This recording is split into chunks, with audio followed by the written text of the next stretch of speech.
Hello, everyone. My name is Ezra, also known as E-Soup. I was feeling particularly catboy today, and I don't know how I did this. I forgot that I had this hat. I was like, wait a minute. I know what I have to do. um, so hi, how is everybody doing? This is the last week of this volume, which is crazy. We're already here about to finish the second to last volume of QJJ and then go on a little hiatus while we wait for the last one. I can't believe we're here already. Hi, Vase. Hi, Saikin. Today we are reading chapters 253 to 257. Also, I just wanted to give a little plug to my other YouTube channel that I started a little bit ago, which is eSoup Reads. And I've been doing just like audiobook, like just reading, that's it, style videos. And I've been reading Nanchan over there. And I'm about to be finished with volume 2 of Nanchan over on that channel. That is also by Tong Jo Ching, the same author. It's been really, really good. I'm about to finish volume 2, and I'm waiting for volume 3 to come out. But when it does, I'll be reading that, and volume 3 is the last volume of that series. So I recommend, if you've been enjoying Ballad of Sword and Wine and you like Tong Jo Ching's writing, to check that out as well. So yeah. Last time, we were looking for doctors to take care of Shenzi Chuan. And then we had someone try to attack who was posing as a doctor. And thankfully, we dealt with that situation pretty quickly. But things are pretty rough for Shenzi Chuan right now. And I need a miracle doctor to just appear out of thin air, like, really, really soon. Because it's worrisome. Hi, Blue. So, yeah. I'm gonna get started. We are on page 331 for chapter 253, which is called Frigid Illness. A very promising title. By morning, the atmosphere in the city of Duanzhou had undergone an abrupt change. Soldiers filled the streets and alleys, with the garrison troops and the Imperial Army taking turns to patrol. The 4 gates of the city remained tightly shut. Everywhere, the click of boots and the clank of blades filled the air. The mood in the governor's manner was even heavier. Every guard was on high alert, scarcely daring to blink. Inside the hall, Xiao Qie squatted before Li Xiong. You know him? Another physician applied ointment to Li Xiong's injured face as he answered, Yeah, he's a lizard. They drink Gadal's milk. Very stinky. Xiao Qie frowned. Not a scorpion? That's right, we had heard somebody was a lizard, and we didn't really have very much background on what the lizards are in contrast to the scorpions. Maybe we're going to learn more about this now. Oh, hi, Nina. Oh no, Vase, or electricity just blinked. I hope it stays on now. Used to be a scorpion. Li Xiong spoke in such a hurry he stumbled over his words. But later he became a lizard. Ding Tao couldn't make heads or tails of it. What do you mean later? They are lizards. Li Xiong patted his own arm where Lei Jingzhe's scorpion tattoo had been. My Daga spoke to them before. They are not the same as He. He couldn't remember He Rigu's name. Not the same as He. They're not livestock. In the eyes of the 12 tribes, scorpions were animals penned in Gadal, the lowest of the low. Xiao Qie had heard about the tattoo on Joril's corpse. It seemed he'd been a lizard too. But Joril had clear Biansha characteristics. Perhaps a lizard was still a scorpion, under a slightly different name. Lizards. Xiaoqie lifted his eyes to regard Li Xiong and guessed. Lizards are Amur's own scorpions. That's why they have a higher status than Achi and Hei Rigu. Li Xiong gave him a thumbs up. Right. They have their own land, where they can ride horses. He grew sulky again. They are very bad people who like to beat others up. They don't play with the scorpions. They think they're worth more than scorpions. Xiaoqie pressed a finger against his thumb ring and spun it gently. Hassan had barely been dead 3 days, and already Amur's lizards had appeared in the courtyard. Had Jorel brought them here? Or had they been in the city all along? You did well. Xiaoqie patted Li Xiong's head. Keep watch over his lordship here, and I'll give you sweets. You've always been meticulous when it comes to these things. Chao Tianya's hair was still wet when he met Fei Sheng at the prison. How could you make such an oversight? Fei Sheng, who was scrutinizing the corpse, shook his head. The assassin looked like a man of the Zhou Empire, and he spoke the local dialect even more smoothly than you and me. He even had proof of household registration. Chao Tianya turned the corpse over to examine it. Shen Zichuan had established the Zhongbo census register just last year. Every household's records and family history could be traced and checked. If these assassins had household registrations, they had likely lain in wait in Zhongbo for longer than Shen Zichuan had been here. That makes it troublesome, Chao Tianya said in a low voice. There's no way to identify them if they hide among the people. If you want to tell, there's only one, Fei Sheng pointed. The tattoo. Chao Tianya looked where Fei Sheng indicated and nudged the corpse. Sure enough, a lizard tattoo was inked on his arm. Before, when we were investigating the scorpions, Master had all the prefectural yeomen note down the name of anyone with a tattoo. Fei Sheng folded his arms. I've already sent a letter to Yu Xiaozai in Duanzhou. If there are no records of these 2 men's names, they must have snuck in during Hassan's attack. Chao Tianya nodded and drew his hand back. When he looked at Fei Sheng, his expression was grim. Have you thought about why they'd have such conspicuous marks despite being assassins? Both of them had come up through the embroidered uniform guard. They knew well the necessity of disguise and camouflage. Scorpions had tattoos that marked them as outcasts from the other tribes. But what need was there for the lizards, who were of higher status than the scorpions, to have them? The expression in Fei Sheng's eyes was grave. He clicked his tongue in dissatisfaction.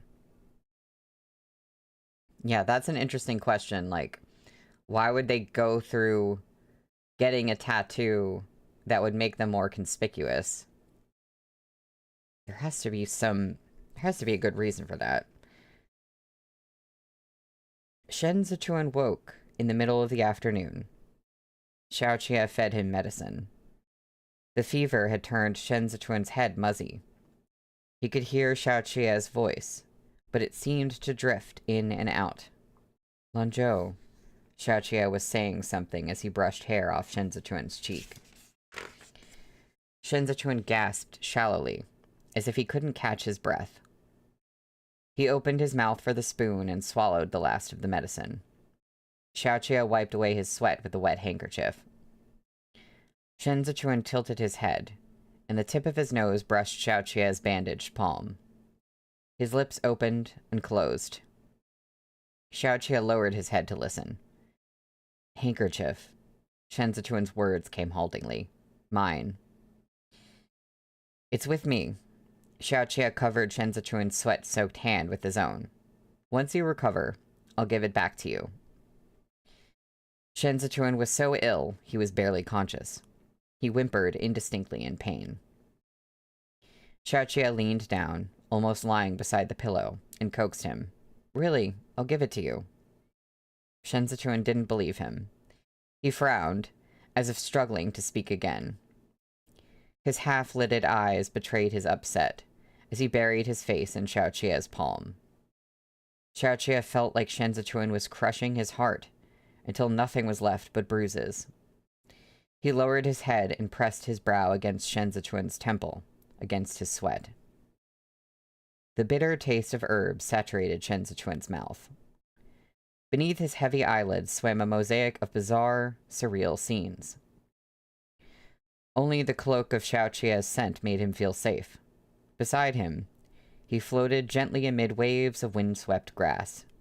In a tiny voice, he called, "Xiao-er." Xiaoqia kissed him and breathed, Shen Zichuan grimaced several times, then said, voice cracking, "I want something sweet." Xiaoqia's heart relaxed a fraction. He got up to prepare some honeyed water for him. Shen Zichuan only drank 2 spoonfuls, enough for the tip of his tongue to taste a little sweetness. Xiaoqia rinsed the handkerchief again and wiped sweat from Shen Zichuan's neck. He could tell solely by touch that his fever had subsided a little. That's good. In the side hall, the assembled advisors were fraught with anxiety. The suffocating stink of pipe smoke permeated the room, but no one made to get up even as the hour turned late. They had forgotten about their evening meals, too concerned about the prefectural governor. "All these physicians are useless," Tante Hu told Kongling. "Say, mister, what if I ride out of the city and search again in Dunzhou?" Gao Zhongxiong's face paled at the mere suggestion. He flapped his hands. "That won't do. The assassins today came with identities that could stand up to scrutiny. If there really are spies, no one will be able to catch them out." Kongling's frown deepened. The entire room fell silent. Not long after, they heard the rain start up again outside. The guards braved the downpour and took shifts on duty. Lanterns burned through the night, throwing bright light on every path within the residence, and leaving no shadows for assassins to take advantage of. No one had gotten much rest since the battle. By a few hours past midnight, those with weaker constitutions could no longer keep their eyes open. They slumped in their chairs, drifting between dozing and wakefulness. They didn't dare fall into a deep sleep, and only snatched a few moments to close their eyes. Yao Wenyu unwound his fur collar from around his neck when he entered the room. The creak of the wheelchair startled a number of advisors awake. He placed the collar on his lap and said mildly, "Arya is here, so his lordship is certain to recover. I know the gentlemen are anxious, but now that the battle is over, the documents from the yeomen of the other prefectures are piling up. It would be negligent to wait until his lordship wakes to deal with them. Chengfeng and Shenwei can keep watch here. Everyone else can go back and get some rest. Tomorrow morning, handle business as usual. Act at your own discretion for small matters. For major affairs or things you are uncertain about, present them in the side hall, and we will come to a resolution together." Kongling got to his feet and added, "His lordship is very ill. It is indeed inadvisable for us to push him with work once he is well. Everyone, please head back." The gentlemen all stood and agreed, then filed out, one after the other. Gao Zhongxiong poured tea for Yao Wenyu. "You are sensitive to the cold. You should have gotten someone to accompany you here." Yao Wenyu took the tea with thanks. "I have my fur collar and cloak. I'm fine. It's been raining non-stop these last few days. I see the drainage of the public ditches in the city is going smoothly, though." "It was taken care of at the beginning of the year." Tante Hu roused himself and rubbed his eye adorned by the blade scar. "When everyone met here back then, they all feared melted snow would clog the ditches, so they went out of their way to dredge them. The ones in Dongzhou are clogged, but it's not a big issue. Lord Yu watched them getting dredged during his inspection tour," Gao Zhongxiong said. "There have been plenty of updates from Suzhou these past couple days. other than the letter in which His Excellency Zhou asked after his lordship's health. There are also those discussing the 8 cities. The properties of the Pan clan had been confiscated, and the city of Danchong missed the spring plowing. They were already in the 6th month. Once the autumn harvest came calling around the corner, the meals of the commoners of Danchong would be a matter for worry. "We are fighting a battle here, and so is Chudu," Kongling said. "I heard news that the Grand Secretariat has already instructed the Ministry of Rites to begin preparation for the coronation." Han Cheng was dead, and while the Empress Dowager counted on her connection to Hua Xiongyi to preserve her life, she was imprisoned in the inner court harems. The authority to deploy the 8 great battalions of the Capital Command troops had returned to the heir apparent's hands. Li Jinting had the Qidong garrison troops to act as surety, too. So how could the noble clans, who couldn't even help themselves, stop her? "We are besieged by an external foe on our border," Yao Yu said in a soft voice. If everyone works as one to assist his lordship, it's possible to defeat Bian Sha. But today's Chudu is torn apart by discord. Shui Yanqing's confiscation of the Pan clan's properties has made the remaining 7 cities restless. The heir's coronation will be a menacing shadow bearing down on us. Speaking of which, Kongling said with a glance at Chen Yang, "We still don't know what happened in the Bianjun commandery. Was an agreement reached with the Yoshong tribe?" Right, the agreement with the Yoshong tribe. And they don't know that the Yoshong tribe agreed to 2 different agreements and is, like, basically, seemingly playing both sides. Straightening the military reports in front of him, Chen Yang said, "If it had, Arya wouldn't have been late. Dalan Tai of the Yoshong tribe agreed to our terms and promised not to obstruct Marshal Qi's march north." Oh, they already know. Okay. At the same time, he accepted Hassan's gift behind our backs. He kept his word not to obstruct Marshal Qi's route to Gadal, but then he mounted a surprise attack on the Bianjun commandery just as Arya was preparing to lead troops to Duanzhou. Oh, great.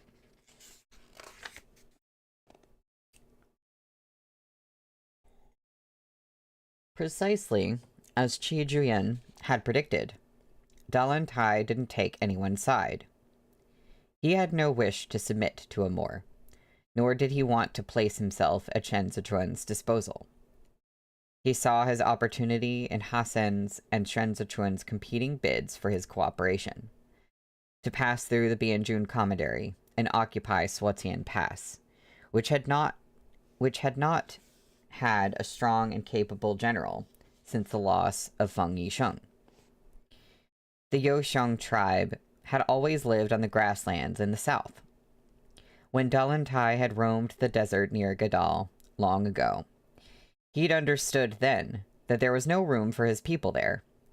They'd endured an arduous journey, trekking across difficult terrain and across rivers, to return to a place near their homeland.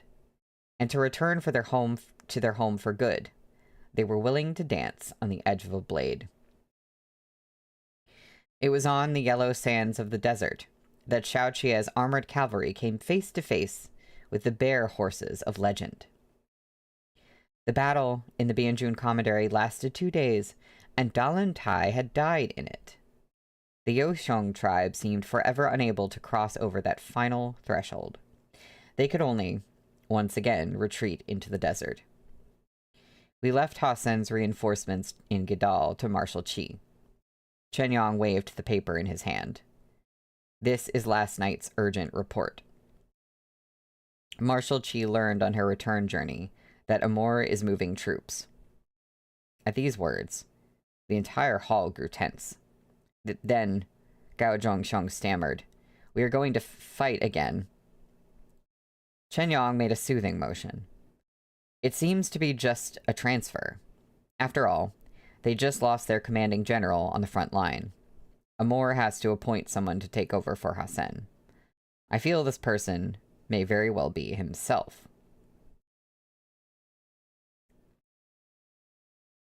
Interesting.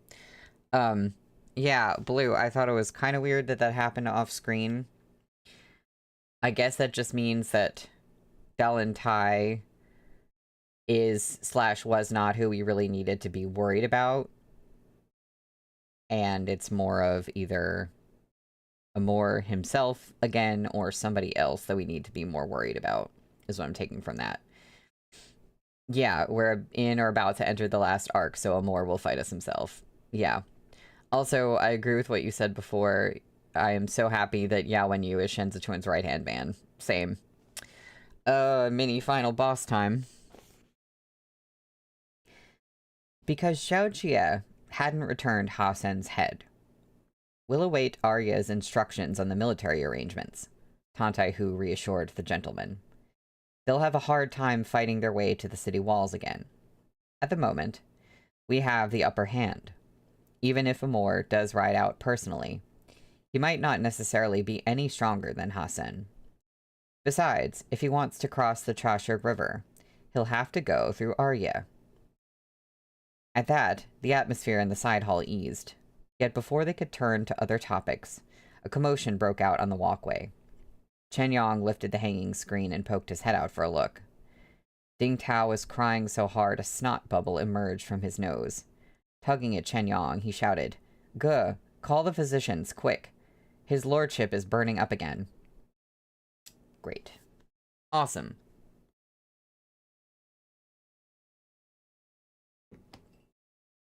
The physicians were trembling as they gathered on the veranda and discussed prescriptions in whispers. Rain tumbled down onto the orange jasmine in the courtyard, covering the ground with fallen blooms. Heedless of the rain, Chao Tianya and Fei Sheng returned, stepping across the tattered white petals, before swiftly wiping the water off their bodies under the eaves. The physicians who used to treat Yuan Zhuo are all here. Chao Tianya threw the wet handkerchief back on the offered tray. And all the physicians Ge Qingqing recruited from Jueshi. Do none of them know their trade? His fever keeps returning. Chen Yang didn't dare speak facing the window. He turned aside and whispered, "They're saying his constitution is wrecked beyond repair, that he's as fragile as porcelain. Few are brave enough to prescribe any real medicine." That's what they said about Yuan Zhuo back then. Chao Tianya resisted the urge to raise his voice at the physicians. After a moment's pause, he continued, "It's true his lordship ruined his health in his early years consuming that medication. But recently he's been recuperating properly at home. He shouldn't be so delicate he can't be treated." Blue, you said it's fine. I'm sure he's just in heat again. Master also truly wants to be well. He's been taking his medicine without complaint and on schedule. Fei Sheng clutched the handkerchief he'd used to dry himself. He was worried sick. I suppose his injuries in the battle were just too much.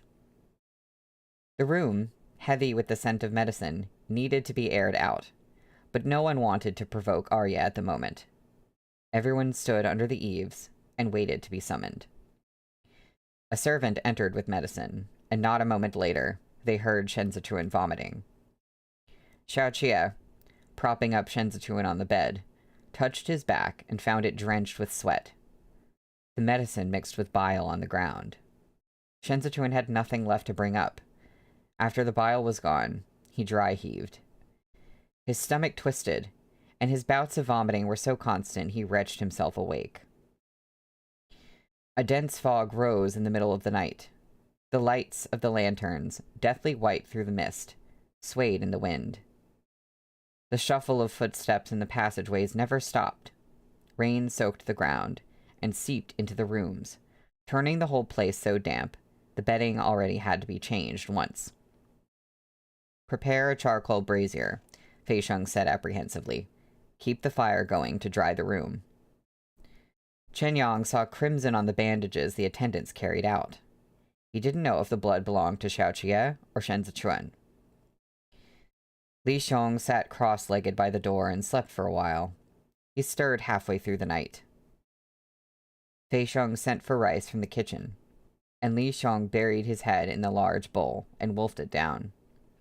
Once he had eaten his fill, he continued his vigil, staring at the people entering and exiting. Try to get Arya to sleep for a while at dawn. Chao Tigna squatted beside a pillar and lit his pipe. Even a man forged from iron like him can't keep going like this. He can sleep inside. We'll guard the... He paused as a hand reached out from the dark and gently nudged his pipe aside. Chao Tigna turned back and looked at Yao Wenyu. It smells. Yao Wenyu turned his wheelchair to face the main room.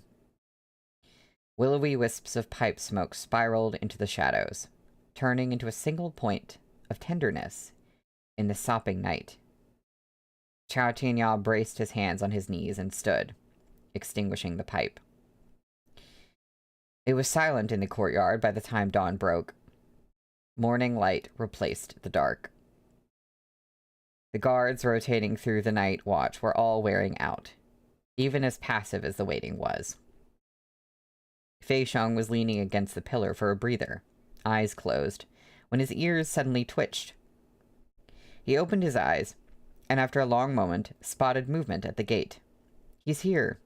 Fei Xiong leapt down the steps. Gu Jin's here. One of the lanterns under the eaves went out. Hearing the disturbance, Xiao Qia lifted the blinds a crack. Arya. Gu Jin, who had braved the elements the entire arduous journey, hurried in and dropped to one knee in the outer room. Forgive my tardiness. I was still on my way when I heard the Bianshao horsemen had laid siege to Duanzhou. Even though I took the roads, I didn't make it in time. Xiao Qia had jolted to his feet. He emerged from the inner chamber for the first time in days. The handful of men on the veranda outside listened with bated breath. Hi, Henry.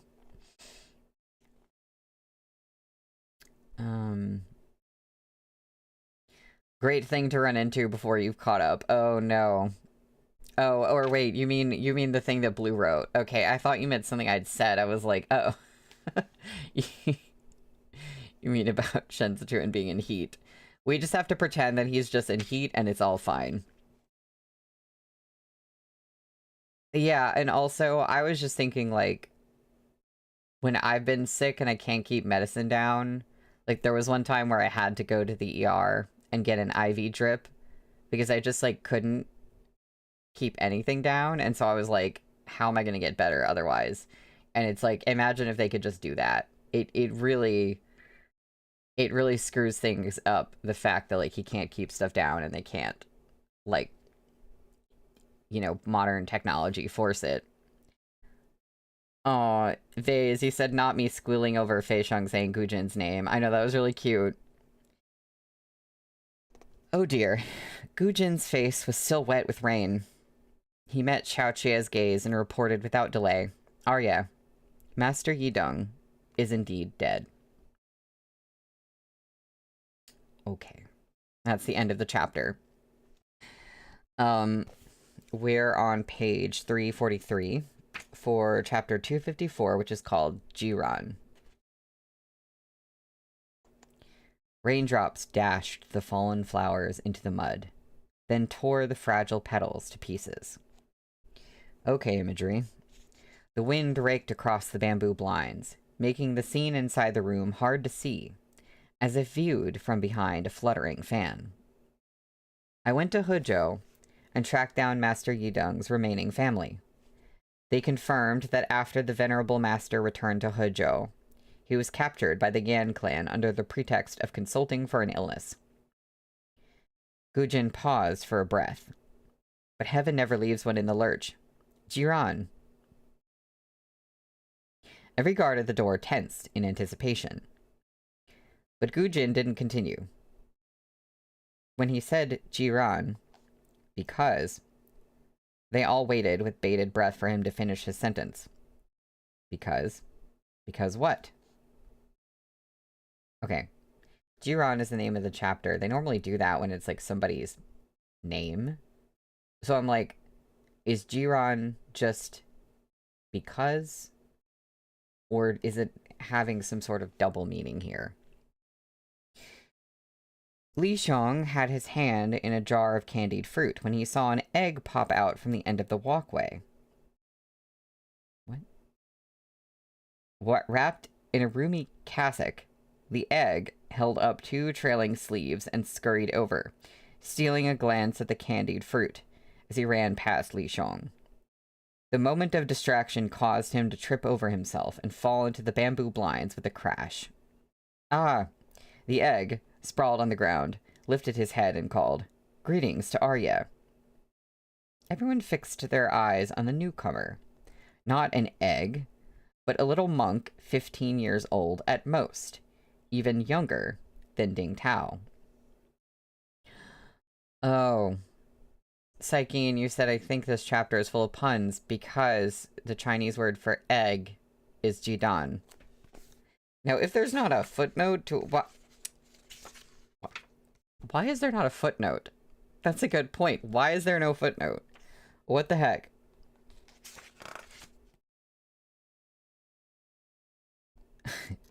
And there's art of Egg Boy.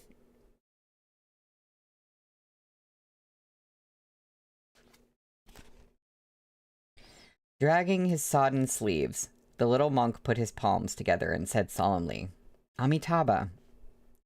He had a lilting Hezhou accent, and from his mouth, the Buddhist greeting sounded more like Anitabha. "Arya," Gujin said. "This boy is the reason the Venerable Master was willing to return to Hezhou." "Yes, Jiran nodded his head earnestly. He did indeed return for this humble monk. Master Yidong... Oh, so it's like his apprentice? Does that mean he's like a young medical genius? Okay, maybe this is promising. The egg is promising.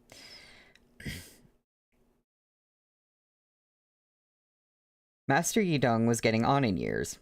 He knew he didn't have much time left, but Jiran was too young to be left alone. So the Venerable Master returned to Hezhou to place him under the care of his distant relatives. It was there that he crossed paths with the Yan clan. Young Master Yan said he was going to bring me to play. Blinking his round, clear eyes, Jiran continued. But I had to fetch the water. He got impatient waiting and took Shifu away without me. Xiaoqi had noted the boy's youth, and his last remaining hope, so freshly ignited, was thoroughly extinguished. Alright, hold on. Gujin seemed to sense Xiaoqi's thoughts. Jiran might be young, but he has inherited the wealth of Master Yidong's legacy. His medical skills are unmatched. With him consulting for the governor, Arya... Nuh-uh. Jiran shook his head hard. No way. How can the light from a firefly begin to compare to the brilliant moon?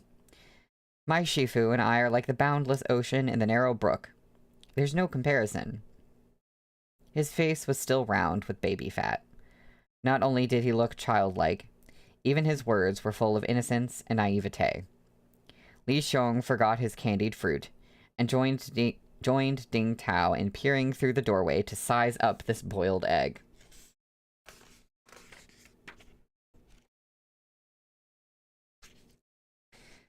Gujin hoisted Jiran up by the back of his collar and tossed him toward the inner room. Go look at him first. Jiran took Shen Zichuan's pulse, frowning at times and mumbling to himself at others. What do you think? Xiaoqi asked in a hushed voice. The monk lowered his gaze to Shen Zichuan's wrist. At length, he said, His lordship sure is fair. There was no trace of guile on Jiran's tender face. His eyes were bright and clear. He voiced this compliment as naturally as if praising a crystal spring or a fluffy white cloud. Xiaoqi's terrifying possessiveness found no footing there. His lordship's body is indeed weak, due to the adverse effects of the medication he took in his youth. Fortunately, he has been meticulously cared for these past months, and his vital energy is intact. Jiran rolled up his sleeves, lifted his brush, and thought long and hard before writing a prescription on the paper before him. Xiaoqi didn't dare relax. So he only needs to take this prescription? Of course not. External injuries are still injuries. He was stabbed. Don't fret if he passes out or even briefly stops breathing tonight. Jiran regretfully continued, but I must advise you to keep his lordship from fighting again. His body is simply not suited to such an aggressive boxing style. When he throws a punch, yes, his adversary will hurt, but he will feel the pain too. It's truly not worth it. If he can make it through another 2 nights and his fever subsides, he will need years of careful recovery to get better. His lordship ought to write with his left hand for the next half a year. Jiran handed the prescription over and took the opportunity to look at the gash on Xiaoqia's palm. Even though Arya is fit and healthy, you have to remember to rest as well. This injury needs to stay dry if it's to heal. How many years? How many years? Xiaoqia asked. Jiran rubbed his head. I'm not too sure myself. But you can't go wrong with a good rest. Xiaoqia clutched the prescription and glanced toward the lower drapes around the bed. Shen Zichuan's breathing was gentle, though he was still unconscious. His extended wrist in the dim lamplight was just as fair as Jiran had said. So delicate, it seemed it would melt at a single touch.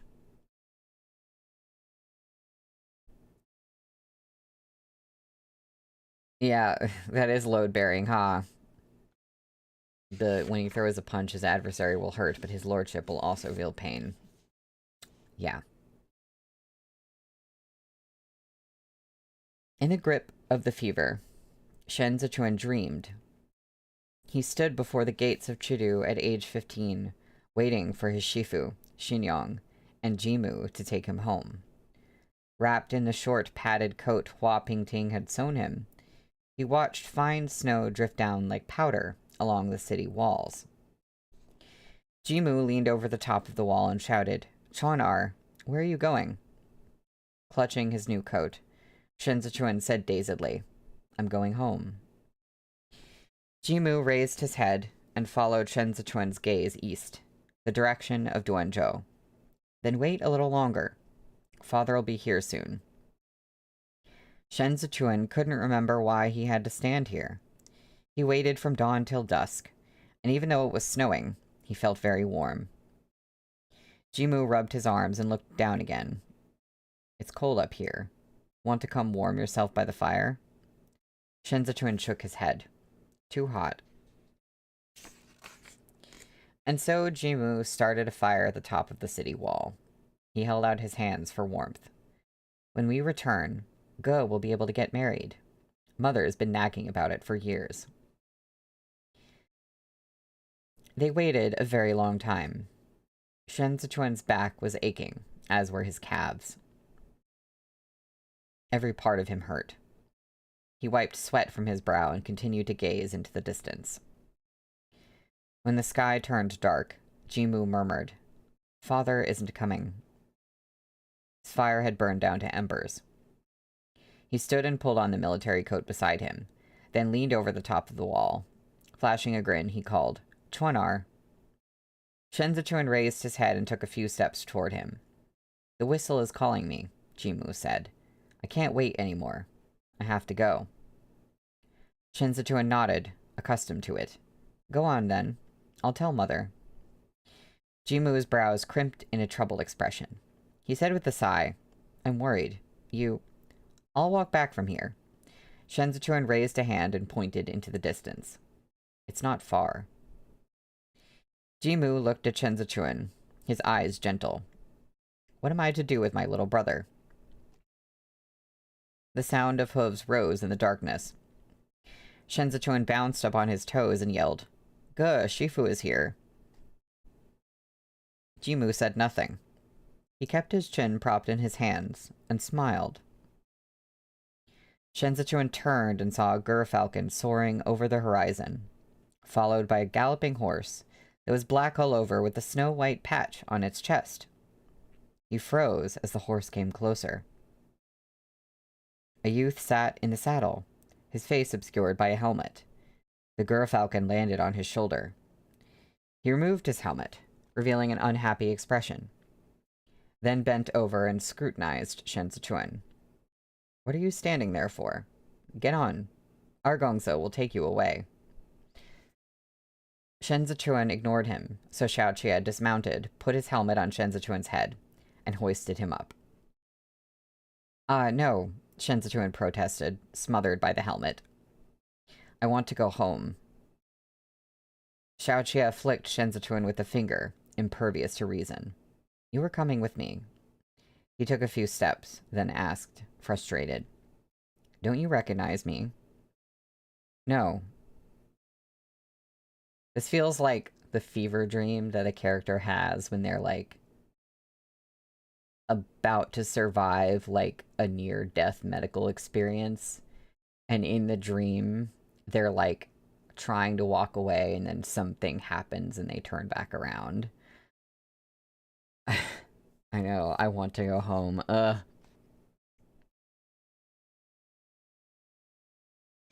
Xiao Qie made to toss Shen Zichuan into the snow. Shen Zichuan panicked as he felt himself thrown into the air. But Xiao Qie caught him again, with steady hands. The gerfalcon settled back on his shoulder, and he burst out laughing as he gazed at Shen Zichuan. Shen Zichuan lifted the helmet, and looked up at him, baffled. The darkening sky abruptly brightened. The wind tousled Xiao Qie's hair, and the city walls around them that blocked their line of sight melted away to reveal a boundless expanse of grassland spreading out beneath their feet. Xiao Qie held Shen Zichuan and greedily stroked his cheek. I want to hide you away. Xiao Qie raised his voice over the wind. I'll put you into my breast pocket. It's the cutest thing ever. Shen Zichuan couldn't hear him clearly. He lifted his head. What did you say? Xiao Qie kissed him hard on the cheek. I said you're really good looking. Too damn good looking. No one will ever surpass you in looks, I swear. Shen Zichuan covered his cheek and yelled back, You're lying. Ignoring his struggle, Xiao Qie hugged him tight and said in his ear, Tell me I'm wrong. The wind stilled, and Xiao Qie swiftly grew up. His broad shoulders blocked the light as he embraced Shen Zichuan, and his expression was drowsy, as if he had just woken up, yet at the same time as if he were still a part of the dream. His unbound hair wove with Shen Zichuan's, spreading over the bedding. A little braid lay across the middle. Shen Zichuan opened bleary eyes and let his mind float for a while. Wearily, he said, It's tied together. Mm-hmm. Xiao Qie lifted the little braid with one long finger, hair bound together as husband and wife. Shen Zichuan had only just woken, and he was still getting his bearings. Oh, wait. Are we actually in real life right now? Like, we've phased out of the dream, and Shen Zichuan is actually awake?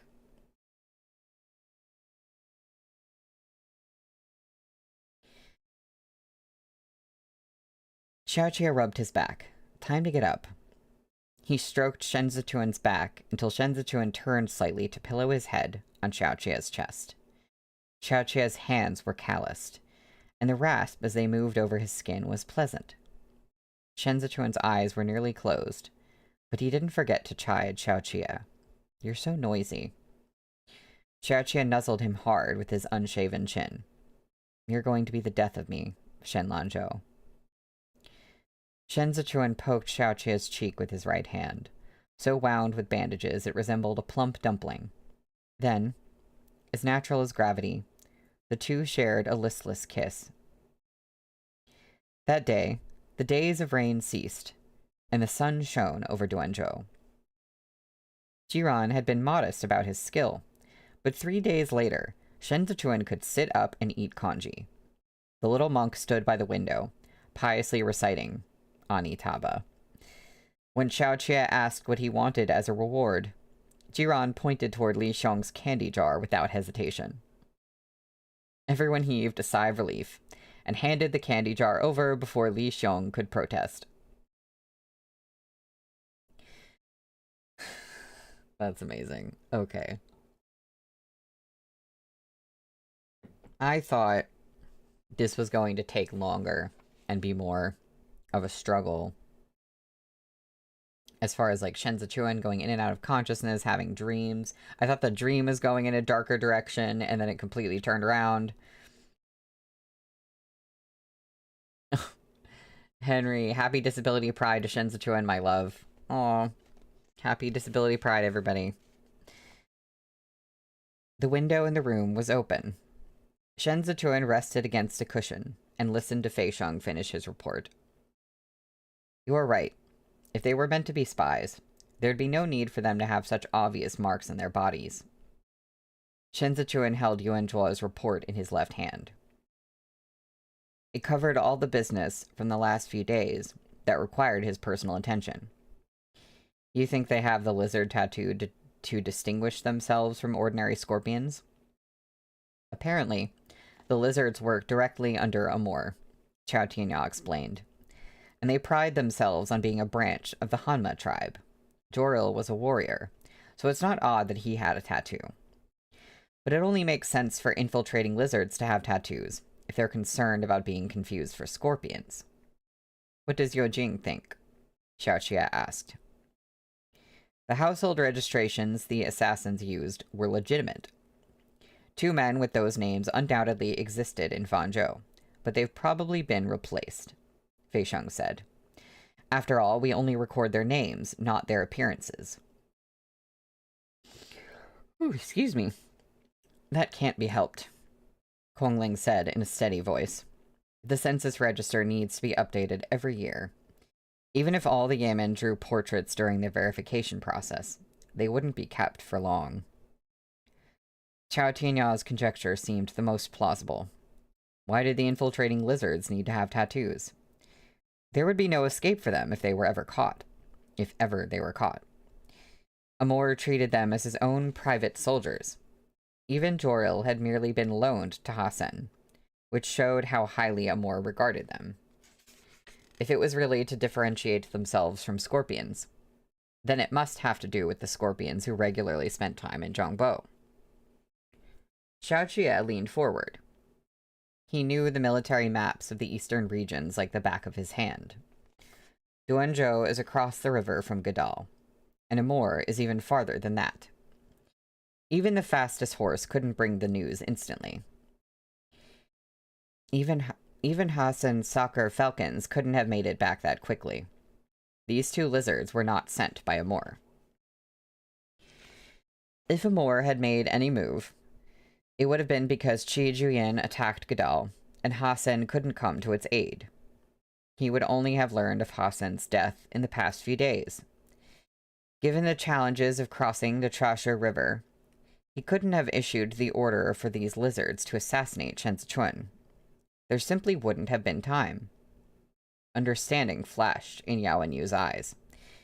If the lizards are Amor's private soldiers, they're unlikely to heed the commands of anyone else. If Amor didn't give the assassination order, then it's possible someone gave them the order in Amor's name. Oh, okay. Fei Sheng furrowed his brow. If that's true, then there must still be a scorpion or lizard nearby. One who knows all the goings-on in Duanzhou. Always the first to get nervous, Gao Zhongshong exclaimed. Then isn't that terrible? This person seems very familiar with Zhongbo. That does seem like a problem. Chao Tianya shook his head. If these lizards were long-time residents of the 6 prefectures, then even if they had proof of household registration, any tattoo would also have been recorded. They must have only just snuck their way in. Sorry, I keep yawning. I promise I am not bored. The Gaiman's checks are strict, Kongling said. It would be hard for them to sneak into the city unnoticed. They would have to evade the guards' inspections. Ooh, yeah, Blue, you said, I wonder if there's an imposter among us. Someone is a spy, someone is a mole. There is one way. Chen Yang bowed slightly to the governor as he pointed out.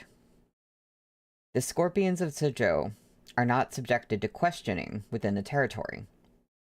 They move freely with Heirigu. Heirigu's scorpions had originally been confined to the Baiyuan training grounds, under strict supervision of the garrison troops. Not until their contribution at the Battle of the Chasha Sinkhole did Zhongbo loosen their shackles. If there were lizards mixed in with Heirigu's men, then the tattoos would make sense. Oh. Feixiong promptly said, Heirigu's negotiation with the Yoshong tribe didn't go as planned either. Master, maybe I should. What's the hurry? The Yoshong tribe has retreated in defeat, and the Qingshu tribe's territory has been completely vacated. Shen Zichuan set down the report and turned to Xiaoqie. Let's give the Qingshu tribe's land to Heirigu. Xiaoqie raised his brows slightly. Heirigu brokered an alliance with the Yoshong tribe on my behalf. Oh my gosh. Okay, hopefully 3 is a charm and I'm done yawning, because I don't know what is going on right now. Heirigu brokered an alliance with the Yoshong tribe on my behalf, but the Yoshong tribe reneged on our agreement. A glint of ruthlessness flashed in Shen Zichuan's tired eyes. The price for betrayal must be paid. Let Heirigu collect on this debt for me. There was only one reason Heirigu might have instigated the lizards hiding in his nest of scorpions into an assassination attempt. To ignite the flames of war as soon as possible. He wanted land. Like Dalin Tai, he seemed to be wavering in his loyalties. But in truth, he was working loyally to benefit himself. Interesting. I was hoping that Heirigu was going to actually help them out and be on their side. But I guess not. Xiaoqie had killed Achi at the Chasha Sinkhole, leaving the Biansha scorpions without a leader. Heirigu had no more rivals among them. If he returned to the desert now, he could take control of the remaining scorpions. After all, this was the same man who had dared to do business with Yan Heru. If and when the situation changed, he would have no scruples about turning around and working with Amor again. If Shen Zichuan killed Heirigu, he would merely be disposing of yet another exposed scorpion. Amor had no lack of scorpions to replace him. Instead, Shen Zichuan would not only spare Heirigu, but give him the land he yearned for. He wanted Heirigu to firmly occupy the area around Zhongbo, controlling the flow of scorpions there and becoming a thorn in Amor's side. At the same time, Shen Zichuan wanted to teach Heirigu a hard lesson. If Heirigu wanted the Qingshu tribe's land, he'd have to solve the problem of the Yoshong tribe. But if he attacked the Yoshong tribe outright, the 12 tribes would no longer accept him, and Amor would no longer trust him. He would shoulder the Yoshong tribe's eternal hatred, for he would be the blade-wielding executioner who had carried out an outsider's order of punishment. The governor planned to use his resources to the fullest. Shen Zichuan had grown tired from sitting. As the others rose to leave him to his rest, he said, "Don't retire to bed just yet, Yuan Chuo. Jiran will be over in a while to take a look at you."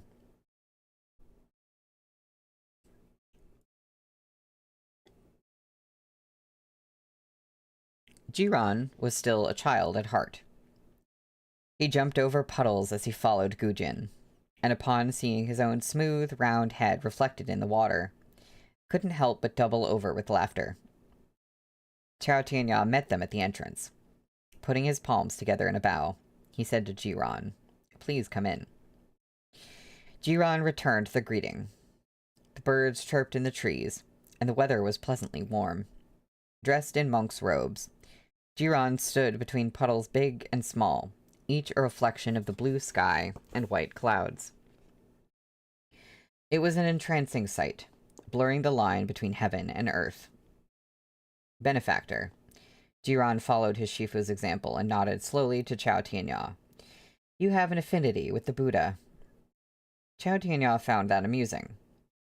"When I was young, I met a monk who said the same thing, but as you can see, I have yet to renounce the world and join you. Jiran examined him. When he was quiet, he had an otherworldly aura, not the so-called detachment born from rejection of the mundane world, but rather a natural transcendence. The little monk, pure and untainted, observed the secular world through placid eyes. Clear waters have no worries, but wrinkle in the wind. Green hills do not age, but sport a white crown from snow. And there's a footnote. This is a couplet attributed to Song Dynasty poet Shen Yifu and his teacher in Records of Inspired Responses by Liang Zhongju, a scholar from the Qing Dynasty. Destiny arises from causes and conditions. Benefactor, the cause is already in place. You only lack the conditions that will make it so.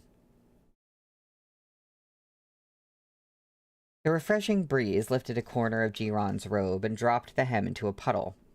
He clapped his palms gently, looking completely serious in his naivete, as if already certain of Chao Tianya's future. What does that mean for Chao Tianya? He's been told twice you have an affinity with the Buddha. He's like, okay, but I'm not gonna renounce worldly desires in the secular world and whatever. And then Jiran says you only lack the conditions that will make it so. I can't decide if that sounds good to me or, like, weirdly ominous.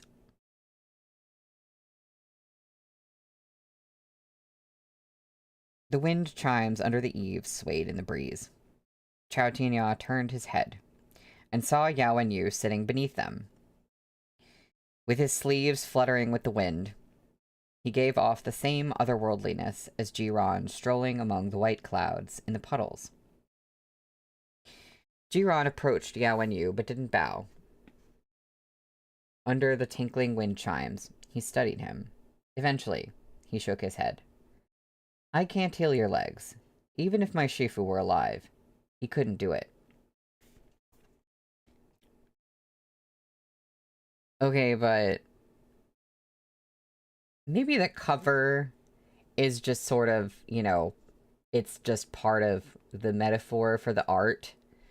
It's just part of the imagery. But why is he, like, he's standing on the cover, right? So, okay. I guess his legs aren't getting healed. Yao Wenyu put a hand over Hunu on his lap. All earthly phenomena are like a dream, an illusion, a bubble, a shadow, like the dew in the flash of lightning, and thus shall we perceive them. This is a passage from the Diamond Sutra, an influential Buddhist sutra. The confluence of causes and conditions in the world was in constant flux. Yao Wenyu was no longer preoccupied with his legs. Oh, I might have answered my own question. Yao Wenyu was no longer preoccupied with his legs. Long before he declared, I am still standing at the debate in Chazhou, he had already extricated himself from this fixation. It made no difference whether he stood or sat. He was himself, whatever form he took. Jiran sighed. Others want me to speak of Buddha, yet you speak of them to me. Living in view of your own mortality. You've seen the end, so why linger here? Come with me into the mountains. I still see all things in my heart, Yao Wenyu said. Gazing steadily at Yao Wenyu, Jiran raised a finger to point at Chao Tianya. You still see him in your heart. The wind caught at Yao Wenyu's sleeves, and the red cord slid down his wrist. That is why I am still an ordinary mortal. The chain of cause and effect of predestined relationships was beyond human comprehension. When was the wheel of fate set into motion? Perhaps it was the night that red cord was braided, or perhaps it was that one utterance of, I hate you so much. Or perhaps, even earlier, in the 3rd month, when spring was budding in the air. Chao Tianya, Chao Song Yue. He was the swallow that left its mark across the sky. Yao Wenyu understood that all of existence was mere illusion. Everything he did today would vanish into the infinite river of time at the snap of a finger. Yao Wenyu, Yao Yuanzhuo. He was the leaf that returned to dust upon the earth. I don't like the sound of that. I mean, it does sound like we're getting sort of cosmic... It sounds like we're being prepared by the narrative to be sort of cosmically at peace with them, one or both of them dying or something. I don't know. Blue, you said, also, now that I think about it, didn't Shen Zichuan also tell Xiaoqia that he hated him while they were being intimate at one point? Wait, yes, I think so. I think you're right. The parallels. Henry, you said I am not at peace. I vow never to rest in peace. Heard. I have nothing to give you. Jiran inclined his head slightly. Yao and Yu looked toward Shen Zichuan's courtyard and smiled. You have already given me what I want. Interesting. He even looked toward Shen Zichuan's courtyard, sort of continuing the, like, the parallels drawn between the couples. The wind kicked up yellow sand and stirred the Bianjun military banner, sending it fluttering. Qi Juyin removed her helmet. There was sand between her teeth. Qi Wei handed her a handkerchief.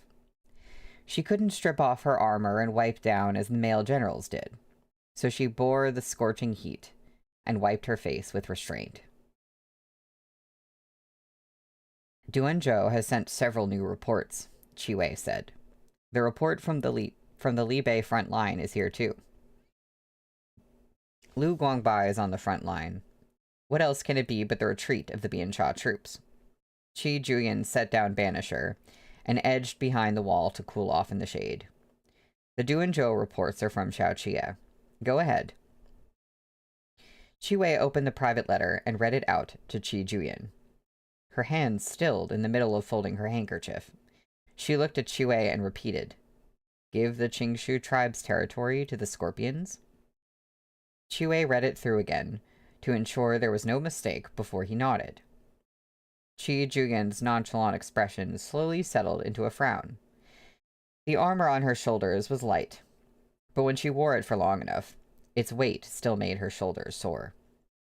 Get a brush, she said. Reply to Xiaoqia immediately. I don't approve. Her Qidong garrison troops had rounded up the Qingshu tribe. Qi Juyin had no use for their territory, and could give it to Li Bei or Zhongbo, but she had no wish to hand it over to the Scorpions. I think this is one situation where it's Shen Zichuan and Xiaoqia and their game of, like, playing chess with their pieces, like, 8 steps ahead of everybody else. And it doesn't make sense to most people. Like, it sounds like absolute nonsense. Even if you are, like, really good at thinking strategically. It's like, how is that gonna work? Oh, but also, okay, wait. Where... Yeah, Xiaoqia wanted Heiragu to occupy the Qingshu tribe's territory. If she allowed it, from then on, there would be a nest of scorpions at her doorstep, who could turn around and sting her at any time. Right, of course, it doesn't bode well for her in particular. Her reply was exactly as Xiaoqia expected. He pillowed his head on his arms and said to Shen Zichuan, Qidong's terrain is its advantage. Expanding eastward would weaken the effectiveness of their defense at the Bianjun Commandery, but the twin bulwarks that are Tianfei Watchtower and Suotian Pass would lose their purpose. It will be tough to get Marshal Qi to agree to this. Shen Zichuan was nearly asleep, but he replied, Li Bei was willing to accept the submission of the Huiyan tribe, and the armored cavalry receives the benefits of their coarse tea trade. For Qidong, The advantage of expanding their territory outward from the Bianjun commandery will far outweigh the disadvantages. It will also reduce the burden of military expenses placed on Marshal Qi in the future. More than half the coarse tea that the traveling merchants had sold in Jueshi had come from the Huiyan tribe at Li Bei's trade market. Shen Zichuan had given all the revenue back to the Li Bei armored cavalry, which was unmatched when it came to the speed at which its members depleted their equipment. As he thought it through, Shen Zichuan's drowsiness faded. Unable to turn over at will, all he could do was lie face up next to Xiao Qie. A war can last a lifetime, but what about the next life? Next life. Xiao Qie covered his face with the letter and sighed. I'd still want to be born in Li Bei.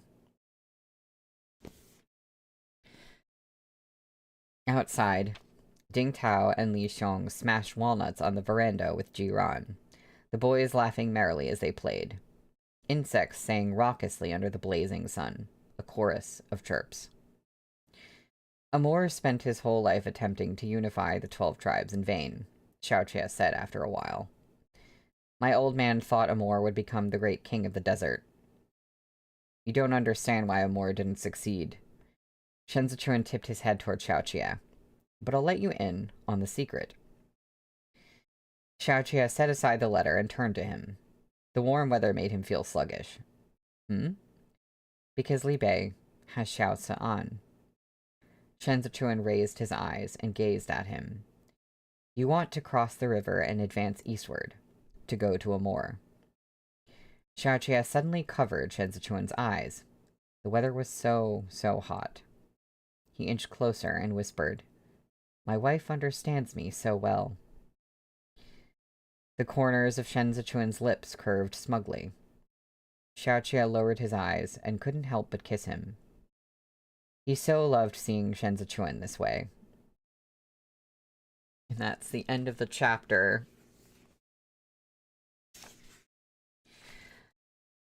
Henry, you're going to get the song stuck in my head, but with those words. Because same, relatable. Also, Blue, yeah, we all relate. Also, I love Qi Juyan, Queen Yuri the Third. So that was the end of the chapter, and now is a perfect time for me to take a break. So I will be back in 10 minutes, and we will be on chapter 255, which is called Qingshan.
Hello, I'm back.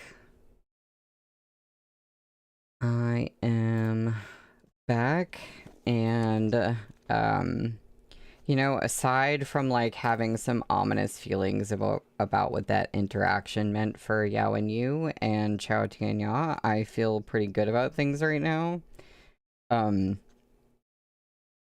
mean, the thing with Shenzi Chuan, it does present some difficulties, because, like, medically it's like, okay, we have, like, the apprentice of the really good doctor here, but then we have a situation where it's like, he really can't fight again the way that he fights, and he's always doing stuff that he shouldn't do, and so it's like, no, but you really can't this time. And I feel like that could put him in, like, a more vulnerable position, because now it's like, well, he really needs to be protected. But it's like, at least he has a path to recovery. So, oh no, Vase, you lost... you said I lost you in all my open tabs. I hope, sometimes the tab with audio coming from it has, like, a symbol over it, so maybe you could find it that way. Because I've definitely done that before. Yeah, Blue, you said, I've been yelling at him since he first hurt his right hand that he needs to practice fighting with his left, but he refuses to listen to reason. At this point, like, yes, he should, but I also just feel like he's too fragile to be fighting, period. So it's better if he just doesn't. Oh, Vase, you said you're doing too many things at once. Relatable. So, we are on page 361 for chapter 255, Qingshan. All the gardens in Chudu were lush emerald green. Potted plants lined the courtyard outside Mingli Hall. Eunuchs carried basins filled with chunks of ice and placed them in the corners of the hall to dispel the heat, while outside, the court officials perspired as they waited under the eaves for a summons. Wiping their brows would be a breach of decorum, so they forced themselves to endure it, letting sweat soak through their robes. The bamboo blinds at the entrance of Mingli Hall lifted, and Feng Chuan emerged with the horsetail whisk resting in the crook of his arm. He bowed in greeting to the ministers and said softly, "The heat is unbearable, and my lords have worked hard. Her Highness has specifically instructed this humble servant to prepare some chilled mung bean soup."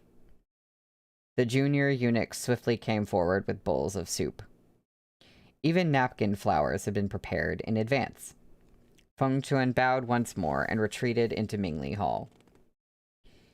"Her Highness shows such consideration for us humble subjects," a regional official said as he sipped. "We ought to shed tears of gratitude."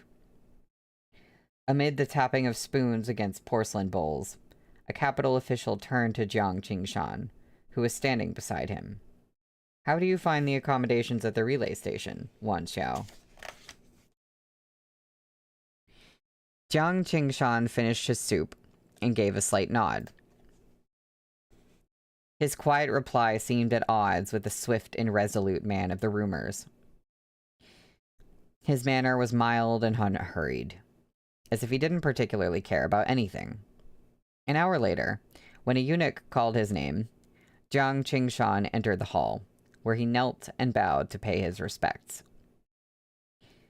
"This humble subject, the Provincial Administration Commissioner of Jueshi, Jiang Qingshan, pays his respects to your Highness." "Please rise, Wan Xiao," Li Jianting said. "The weather is hot today, and I've made you stand outside long enough. The Grand Secretary and I were just talking about Jueshi, and I saw from your memorial that the city of Yongcheng has gone without rain for more than a month. The local granaries are beginning to run low, so you wish to borrow grain from Huaizhou. Last year, Jueshi bore the imperial court's grain requisition for the sake of Qidong's troops. The 13 cities' granaries are depleted." Jiang Qingshan did not raise his head. "We didn't expect a drought." From his place off to the side, Kong Qiu said to Li Jianting, "Yongcheng is in the southwest. If this drought is severe, I fear it will be difficult to get through it with borrowed grain alone. The court will still need to organize relief." Li Jianting pondered this. The flower embellishment on her forehead was a stark and brilliant red.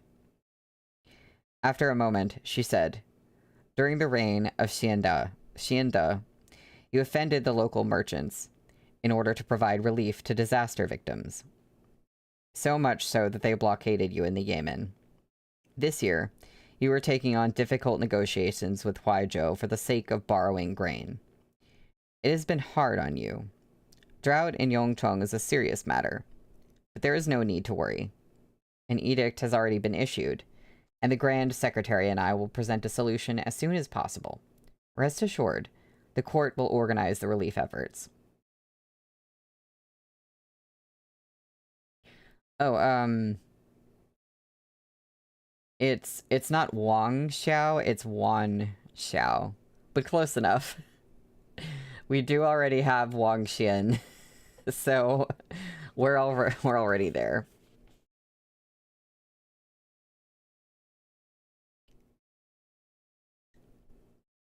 Jiang Qingshan was accustomed to hearing excuses every time he came to the capital.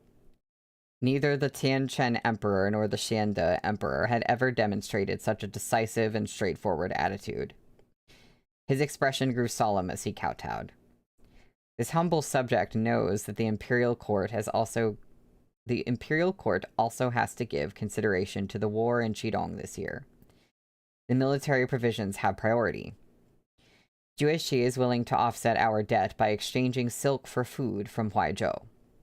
At this, Kong Qiu's temper flared. The official transfer of public grain should be implemented immediately after Her Highness's endorsement. Why does Tao Ming, Huaizhou's prefect, defy the edict? Huaizhou had a bumper harvest last year. According to the memorial Tao Ming presented at the beginning of the year, he has grain to spare. The imperial edict was issued several days ago, Li Jianting said. Feng Chuan, go out and ask if Tao Ming has arrived. If he has, summon him here to explain himself. Before Feng Chuan could step out, Fu Man appeared at the door and said anxiously, Your Highness, a letter arrived from the relay station. Tao Ming, the prefect of Huaizhou, has fled with his entire family. Li Jianting was taken aback. He fled? The imperial court is merely summoning him here for a discussion. Why did he flee? Fu Man stomped his foot lightly. He's defected to Shen Zichuan of Zhongbo. Murmured discussion promptly filled the hall. Chen Zhen, the Minister of War, frowned. Borrowing grain is commonplace. Why did he run? There has to be a reason. Your Highness may not be aware, Fu Man said, his voice pinched.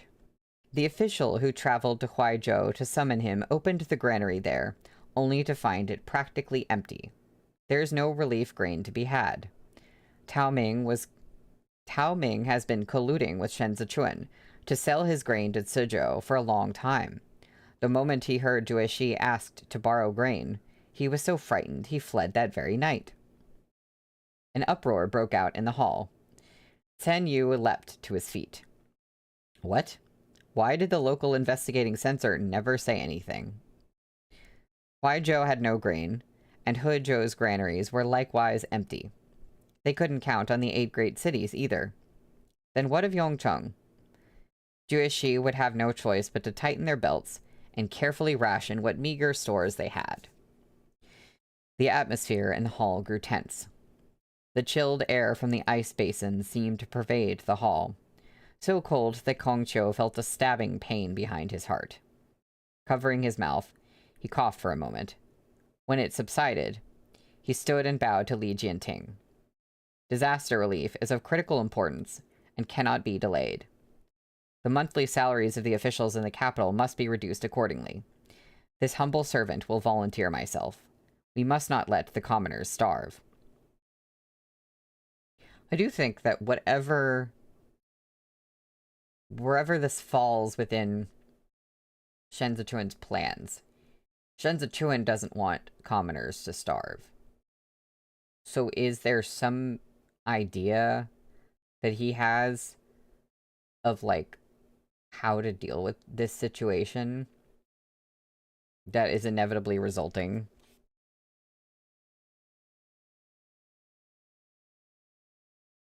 The officials in the courtyard all glanced at each other, then knelt and echoed. We humble subjects are willing. We ask for your highness's blessing. Palace eunuchs had rid the trees of cicadas.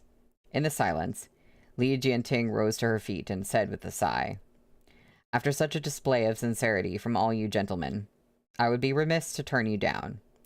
Since it's for the sake of the people of Yongcheng, the palace will cut its spending accordingly. Wan Xiao, you are the one who came seeking grain, so I will leave it to you to make arrangements for the relief aid.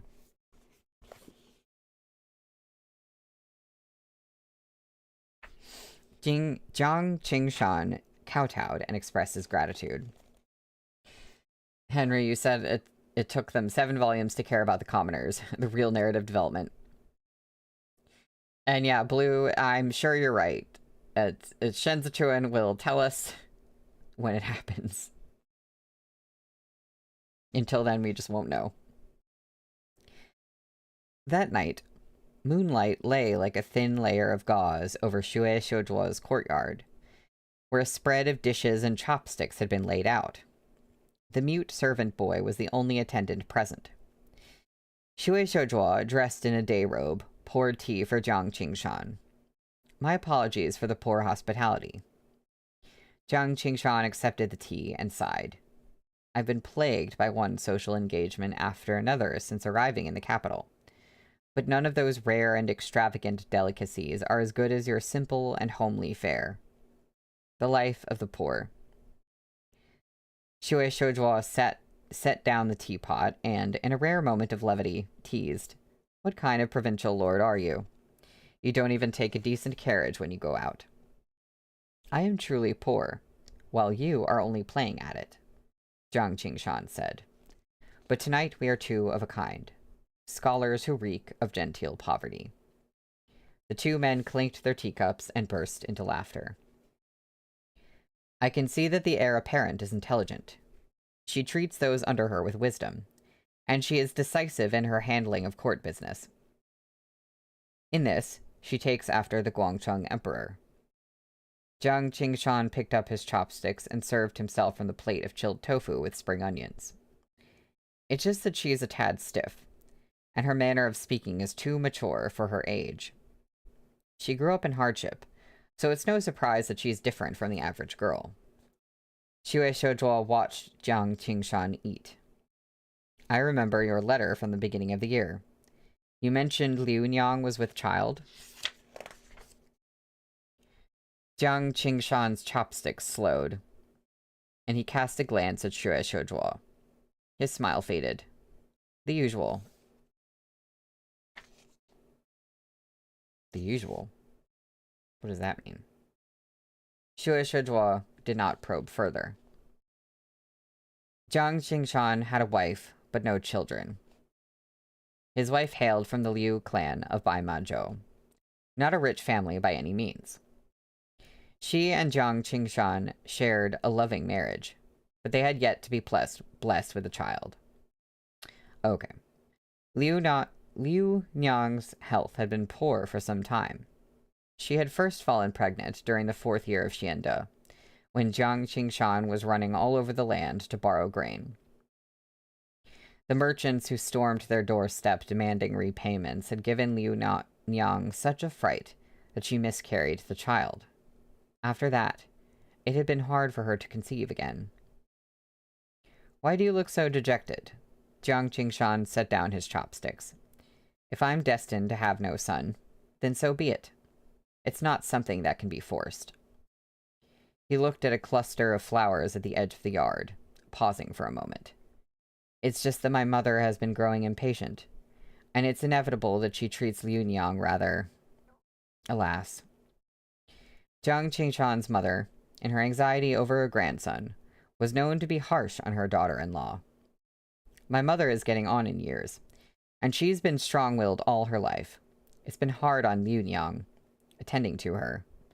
I've been so busy with government affairs all these years that I've neglected my own household. I failed to live up to the vow I made to her when we married. Jiang Qingshan always became emotional when mentioning his family. At the beginning of the year, my mother brought some distant niece home. She said it was only a visit, but the girl's still there now. Several times I've gone back home to see Liu Nyang standing under the eaves, attending to my mother according to the strictest customs. Yet mother still wants to make a match for me with another woman. If you're unwilling, it'd be better to turn the girl down outright, Xue Shoujuo said as he picked up the teapot to refill his guest's tea. Lest the old lady think there's still hope, and you end up breaking Liu Nyang's heart. Jiang Qingshan stayed Xue Shoujuo's hand. Let's have wine instead. I have official duties to attend to tomorrow morning. Xue Shoujuo glanced at the mute servant and motioned for him to fetch the wine. This place is rather empty with only you living in it. Jiang Qingshan gestured to the courtyard around them. It's about time you settled down with a wife of your own. Han Cheng has only just been eliminated, and the investigation of the field taxes has yet to conclude. Xue Shoujuo took the wine from the servant and poured only for Jiang Qingshan. If I take a wife, I'd be leaving her alone in this empty manor to waste her youth. Why make a young lady miserable? There is no end to the work, Jiang Qingshan said. Don't tell me you're going to carry on like this until you grow old and die. Xue Shoujuo nodded solemnly and moved on from sentiment to a discussion of official business. The drought in Yongcheng is not as severe as the one during the reign of Xiande, but it has already put you in a terrible fix. Merely reducing salaries in Chudu is useless if rain still refuses to fall after the 7th month, or if drought hits another of the 13 cities. People are going to die in Jueshi. Jiang Qingshan sipped his wine. The Grand Secretariat is willing in spirit, but lacking in power. If there was a surplus of grain, the Grand Secretary would never have to resort to this. I've been meaning to ask you, are the 8 cities' granaries really empty? Blue, you said, why does it sound like a queer man being questioned about being single now? And I'm like, yeah, I agree with you. It does kind of sound like that. Even though we don't really know about Shui Shoujua's, like, personal life very much at all. It just sounds like that. It immediately made me think that too. Vase, you said not a straight person in this book.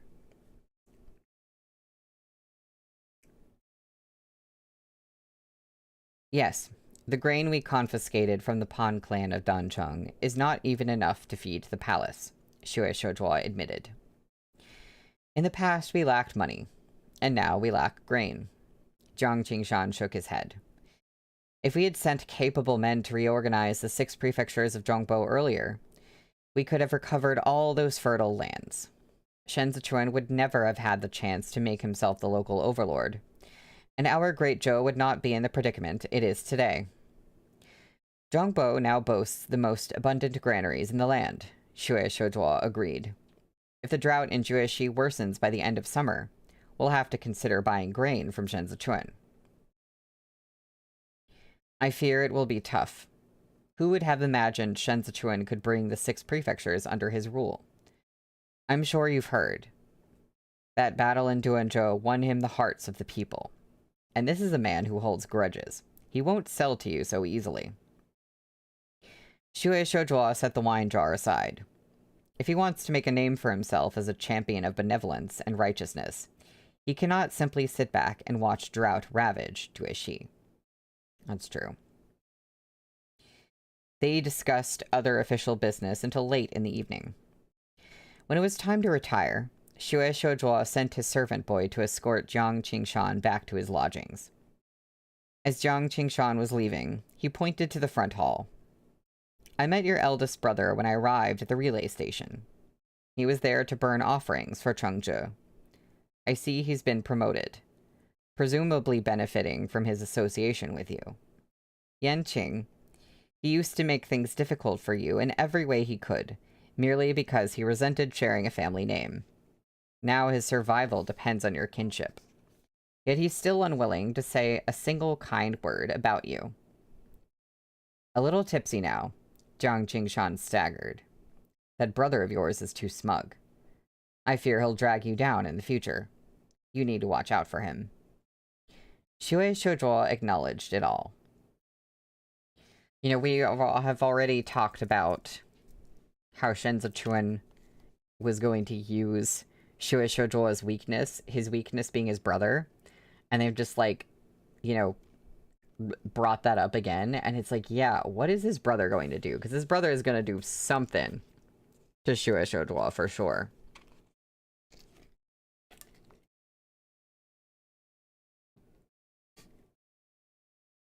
Blue, you said, yes, he's a problematic manipulator, but he's my problematic manipulator. Mine, too. I feel that. Also, yeah, Henry, you said he's not half as problematic as most of the powerful people in the capital. Mm-hmm. Good Ching Ching braced one foot on a stool and shook the dice in his cup as if performing a magic trick. My lord, you lost. Face flushed with drink, Shui Shouyi touched his pocket and exclaimed, Dear me, I forgot to bring my money pouch when I left home. Ching Ching, put it on my tab. Good Ching Ching blew on the dice and laughed. My lord, why play the stranger with me? It ought to be on my tab to begin with. Did you like the tea I sent to your manor a few days ago? The goods from Qinzhou have just arrived. If there's anything you have your eye on, my lord, don't hesitate to let me know. Yes, Saikin, good point. Where does he get off considering his own manipulations? No, that won't do, Shui Shouyi said, though he sat back in his seat and lit his pipe at once. I have no need for such trinkets. I have lots of that sort of thing in my manor. It's just that the Ministry of Personnel has been making noises about reassigning positions in the imperial court of late. And going by what the palace eunuchs say, there may be a lucrative post available. Good Ching Ching scooted over and sat down beside him. Then my lord is due to receive a promotion. Congratulations are in order. But these eunuchs in the palace serve the emperor. They've been all kinds of treasures. They've seen all kinds of treasures. So they turn their noses up at common objects. Xue Shouyi appeared somewhat hesitant. Do you have anything from abroad? Sure I do. Plenty. I'll get Xiao Wu to bring the list over later. My lord, look over it and take your pick. Ge Qingqing leaned closer. Whatever you choose. I'll gift it to you. Don't you keep me at arm's length. Xue Shouyi promptly burst into laughter. You are truly my brother. He pointed at Ge Qingqing. If this official post really falls into my hands, I'll return you double this gift in the future. When Ge Qingqing threw the dice again, he knocked against the low table beside him, seemingly by accident.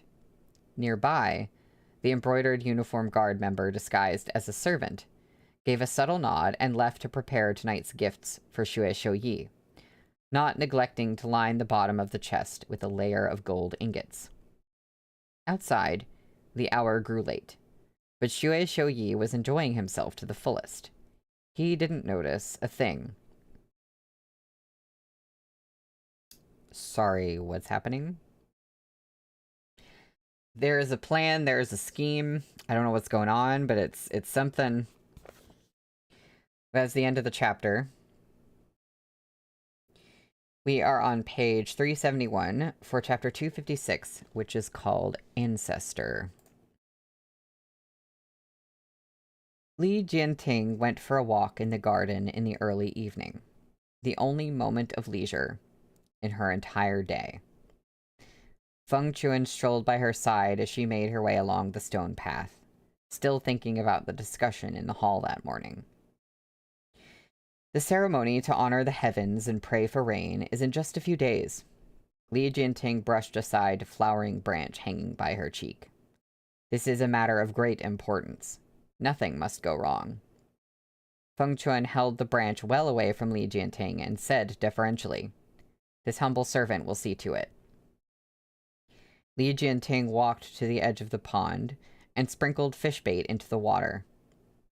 Watching the carp fighting among themselves, she said, "In the past, when you served Imperial Concubine Mu, I've been told you were arrogant and impudent, which earned you the censure of the court ministers. Now that you've had a close brush with death, it seems you've learned restraint." The heir apparent, in the midst of pondering political affairs, certainly had not brought up such a personal matter on a whim. There had to be something she was driving at. Feng Chuan's gaze flickered as he hazarded a guess as to the heir apparent's intent. He bowed and said softly, "The servant takes after the disposition of his master. Your Highness treats others with tolerance and magnanimity, so this humble servant naturally dares not be presumptuous, as I had been before." I think my video just flickered for a second, but it's back to normal, so... And it had nothing to do with my internet. It was in OBS. That was really weird. I don't know why I did that, but we're good, I guess. I'm ashamed to say I was impertinent in the past when I faced the gentleman from the Grand Secretariat. Now that I have been graced with your favor, I shall take the past as a cautionary tale and draw my lesson from it. Li Jianting glanced at Feng Chuan. "You're fine as you are." Feng Chuan used to serve the Tianchen Emperor. Li Jianheng had been a simple-minded man, his emotions all clearly written on his face. But ever since Li Jianting entered the palace, she had carefully begun to project the regal reserve of a sovereign, which made her difficult to read. She showed no preference in her meals. No matter how delicious the food was, she would not put her chopsticks to it more than 3 times. Similarly, it was tough to discern the emotions behind her words. "I heard how harshly Fuman treated you in prison, and now you work together in Mingli Hall," Li Jianting said. "Do you not resent him?" Feng Chuan went to his knees at once. "This humble eunuch is your Highness's servant. I'm aware there must be some deeper meaning to your Majesty's arrangements. Fuman and I have had our disagreements, but he is only doing his job now. I wouldn't dare hold a grudge over this. He nearly broke your leg. Li Jianting looked out at the carp still tussling for food. Feng Chuan knocked his head against the ground and let his tears fall. The eunuchs wielding the flogging rods are all old hands from the Eastern Depot. They know not to go too far. Eyes on the fish, Li Jianting said nonchalantly. Although Fuman is a veteran eunuch from the former emperor's reign, he only began to serve nearer to the throne after the Eastern Depot was left to wither. She smiled. I never heard that the late emperor ordered him to manage the affairs of the Eastern Depot, so I didn't expect him to be so familiar with the old-timers there. It seems he may also be well acquainted with the little people in my palace. Feng Chuan used the cover of drying his tears to discreetly wipe his sweat. He instantly understood. Li Jianting had been poisoned in the palace. Everyone who served her was hand-selected by Xue Shoujuo, but still, they had failed to thwart the Empress Dowager's attempt. It stood to reason that someone already familiar with the ins and outs of the palace must have had a hand in it. Li Jianting had used Fuman to help kill Han Cheng, but now that the threat had been eliminated, she wished to settle the score. Oh. Saikin, you're saying this is why she survived the poisoning. She only ate a few bites, so she only got a little of it. That's what you think. That's interesting. Because my thought was like, oh, Fuman purposely poisoned her with something less strong, but I didn't know why he would have done that.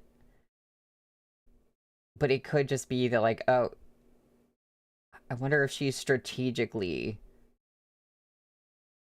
eats so little of her food for that very reason. That seems difficult to keep up doing all the time, but maybe. Oh, but it was supposed to be on the chopsticks. It wasn't in the food, it was on the chopsticks, so then she would still be using the same ones. Oh. I don't know.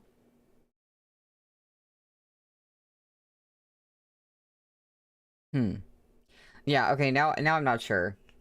Because I've still been wondering if Fuman, like, purposely used something less strong. I couldn't figure out, like, what side he's playing and what he really wanted to do with that, but that's interesting.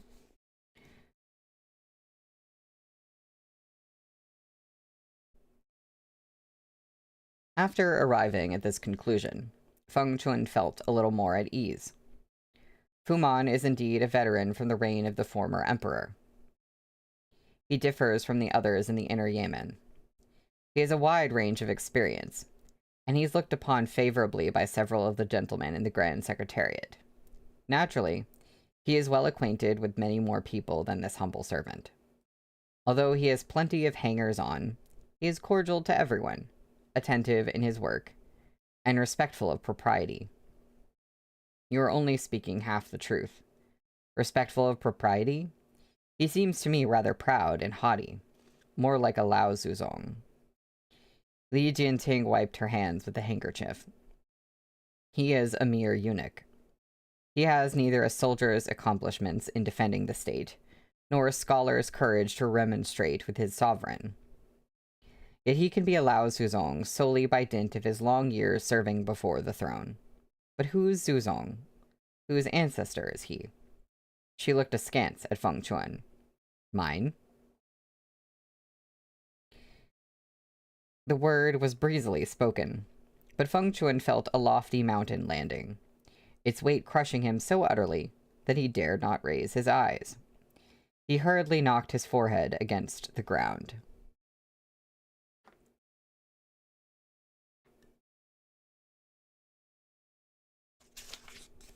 Your Highness is the noblest descendant of the heavens.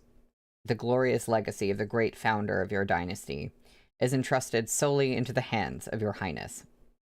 Your Highness is the supreme ruler of the world. Li Jianting handed her handkerchief to a palace maid standing in attendance and said bitterly, during the Xiande Emperor's time, The rise of the eunuch faction threw our state politics into disarray. So they made an example of a Lao Zuzong. I never imagined I'd come across another so soon. Evidently, human greed knows no bounds. All the kind treatment in the world can't win loyalty. Too much favor and trust only lead to disaster. Though I will say, he really is something. If he hadn't shown his hand, he might truly have become my ancestor. Fuman had underlings aplenty, and he'd also gained allies among the court officials thanks to the opportunities afforded him by working in Mingli Hall. However, he was cleverer than Pan Rugui in one regard. He never dared to be lax with his etiquette when he came face to face with the Grand Secretariat officials. He'd kowtow to them every 10 steps if he could. When Kong Cho had fallen sick and pushed himself to continue with his official duties despite his illness, Fuman, who had been serving in Mingli Hall at the time, had personally tested Kong Cho's medicine and taken meticulous care of the Grand Secretary. His attentiveness to the ministers reflected well on Li Jianting. Fuman had gone to great lengths to win imperial favor, but in doing so, he committed a major taboo. He had also taken it upon himself to curry favor with the imperial censors. As a eunuch of the inner palace, what was he doing trying to win over the outer court officials? He wanted to be both a Lao Zuzong in the palace and an upstanding eunuch outside it. But although he had garnered himself quite a reputation both within and without, he had shirked his real job. Eunuchs were the servants of the Son of Heaven, and supporting the Son of Heaven was their central duty. It was Pan Rugui who had set the precedent of undermining the court, and reduced the power of endorsing memorials to a free pass for eunuchs to line their own pockets. Fuman followed in his footsteps, but he was respectful and modest to those on the outside, even while accumulating power on the inside. If Li Jianting wanted to take him down, she needed a convincing justification. At this hour, the sky was inching toward darkness. A line of servants bearing lanterns entered from the other side of the garden. Fuman had been excelling in his work recently, and his complexion was rosy. From afar, he spied Li Jianting standing by the pond. The junior eunuch at his side leaned in and whispered, "Zuzong, Feng Chuan is kneeling." Fuman flicked his horsetail whisk. He earned himself quite a bit of merit at that banquet. As long as he knows his place, Her Highness will not make things difficult for him. But that temper of his really leaves much to be desired. It's no surprise if he's angered Her Highness over some trivial matter. He scoffed quietly, then adjusted his expression and walked over, all smiles, to bow to Li Jianting in greeting. "You're here." Li Jianting smiled as she acknowledged him. "Is something the matter?"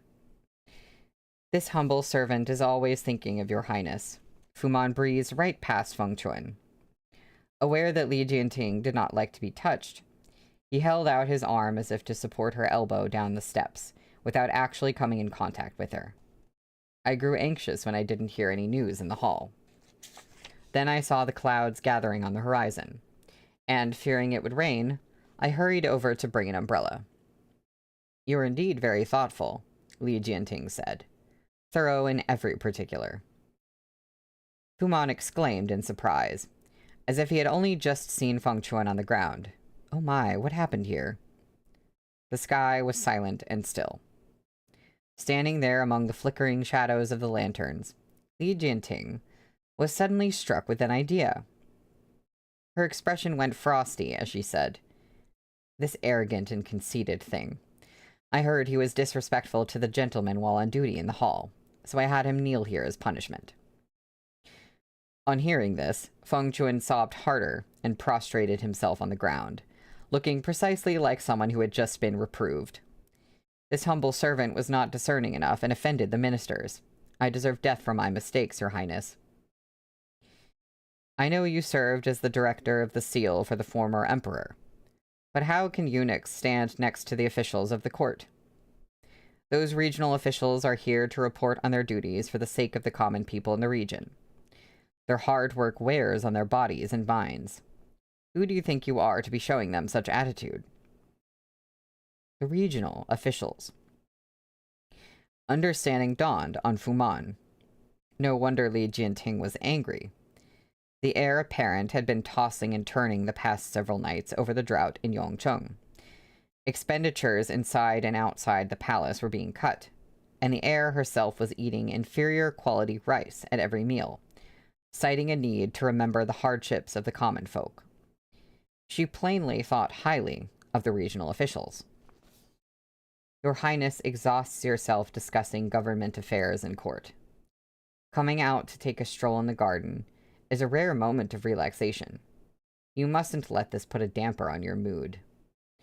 Fu Man guided Li Jianting away and said with an apologetic smile, His Excellency Xue has also just arrived, and is waiting for your Highness in the hall.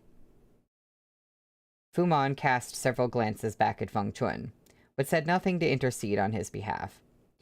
Li Jianting kept her eyes fixed straight ahead as she walked away. Once Fu Man had served the tea for Li Jianting, and withdrawn from Mingli Hall to wait under the eaves, he asked a junior eunuch nearby, Still kneeling?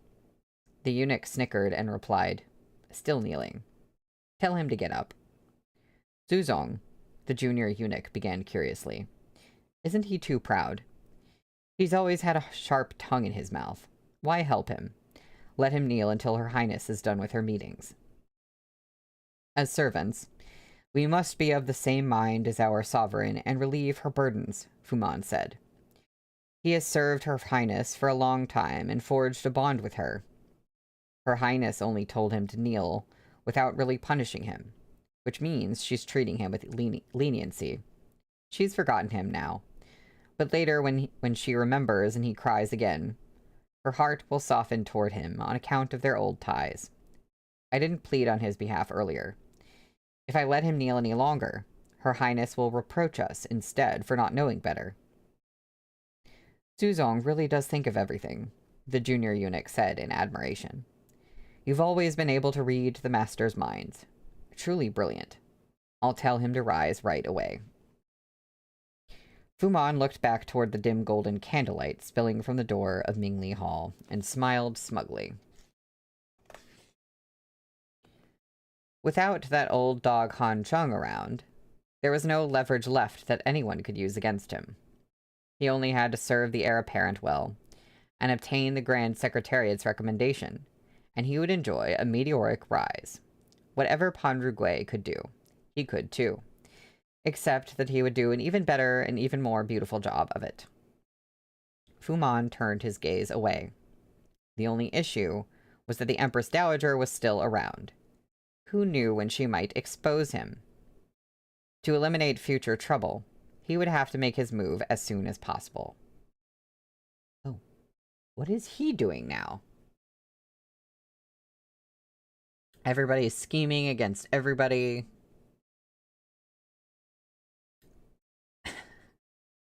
Right, I forgot. Li Jianting stabbed Han Chung with a hairpin. That was so sick. That was so sick. That was one of the coolest things to happen in this book. Not the Donald Trump-ass thoughts. Alright. We are on the last chapter for today. We're on page 379 for chapter 257, which is called Tea Talk. Here I go yawning again. I don't know what's going on with me today. While Shen Zichuan was bedridden, Xiao Qia remained in Duanzhou. In the second half of the month, the Bian Chao horsemen's attacks in the north abated, and Lu Guangbai rode south to meet him. Looks like the battle here was a tough one.